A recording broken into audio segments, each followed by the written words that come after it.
Hey guys, I'm Mythical Maniac, and today welcome to this video. I want to talk about another Legends game. Last sort of Legends game I talked about was what I thought a Legends Johto would be, so I want to talk about what I think another region would look like as a Legends game. Since I did the last video as Johto, I think it's only fair that we start from Generation 1, being the Kanto region. With this being the Kanto region, I think the only legendary that is suitable is Mew. And I'll explain why later, but compared to all the legendaries in Kanto, there's only 4. Well, 5 if you count Mew. Being Mewtwo, Mew, and the legendary bird trio, Articuno, Zapdos, and Moltres. But I think Mew makes such a big fit considering how important it is in the world of Pokemon, being that ancestor of every single Pokemon. So let's begin with what I think a Legends Kanto game would look like. Similar to Legends Arceus, I think you'll be transferred back in time. Like in Legends Arceus, how Arceus transfers you from Sinnoh back into when Sinnoh was called Hisui, you will be transferred back to Kanto. How? Not sure, I just think that's what will happen. This is where you'll get to Ancient Kanto, which isn't as old as Hisui. This still has much more civilization throughout the cities, and it just seems to be an older version of Kanto rather than ancient. Here you start off in Pallet Town, but there is only currently one building being built, the Professor's Lab. This has still got all of the construction being built while the lab is still there, and there you meet a young Professor Oak. Here he'll have starters, which I think will also be similar to not having the standard Bulbasaur, Charmander, Squirtle. He'll have 3 brand new starters, similar how Legends Arceus took Rowlet, Oshawott, and Cyndaquil. Here, the main goal is to, well, finish the Pokedex. The very first Pokedex that is still drawn in a book.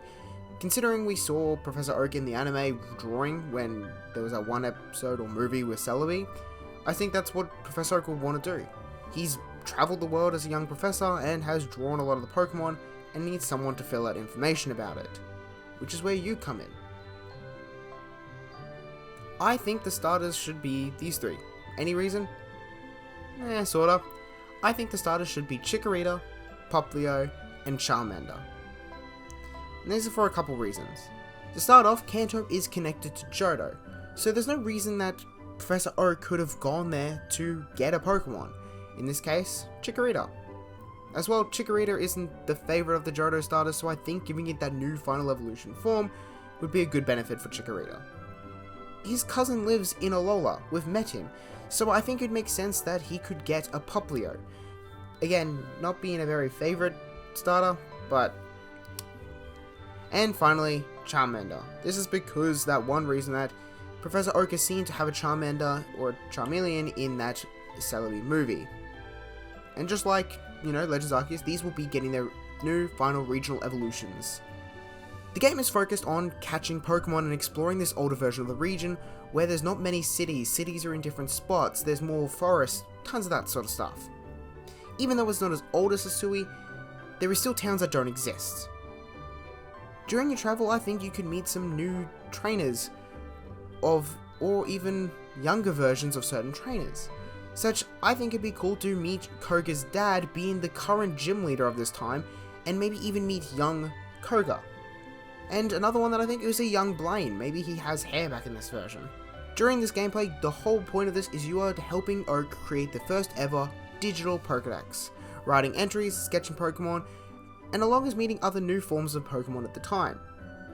Along with this goal, you'll later be introduced to joining this team called the Research Team, which they are very interested in the legendary mythical creature, Mew, which Professor Oak has met in the past before, so he is just as interested.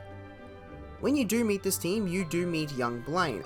Similar to Legends Arceus, where that research team is an older version of the evil team, this team is also the same, where this is an older sort of version of Team Rocket, having the R represent research though instead of rocket. Here they'll be trying to study and find the process of Mew, and not everyone in this team is villainous.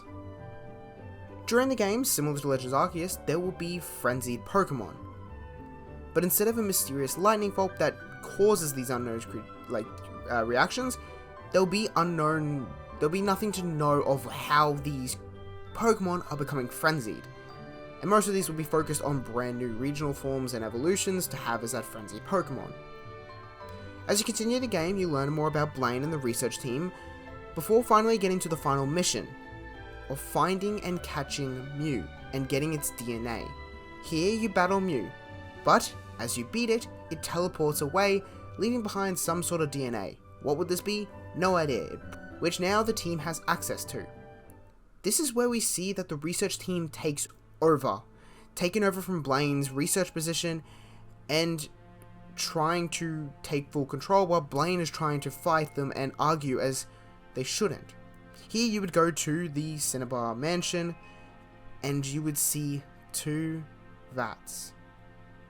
One with the familiar being of Mewtwo, eyes closed in the fetal position, while the other is empty, cracked and destroyed. And this is things where it sort of gets serious, where a young Giovanni is ordering the team as another explosion happens and Mewtwo bursts out, destroying the lab. Blaine and Mew managed to escape, and he explains that they were trying to clone Mew and create the strongest Pokemon to exist.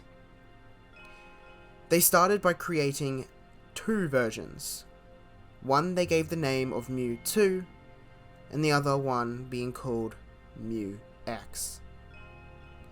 During this part, you learn about the secrets that the research team were doing, and found out that they were sort of part of Team Rocket, were experimenting on Pokemon, which is what actually caused them to go frenzied in the first place.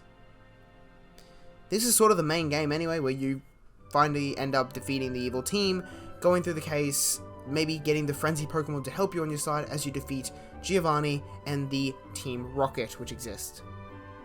This is when you sort of get to the post game, where you're actually, instead of helping Professor Oak in stopping this research team, you are working with Blaine to kind of give his amends and help him to forget and forgive himself. The first one is by catching Mewtwo and by protecting Mew, before going on a quest to find this mysterious brand new Mew clone or evolution, being Mew X.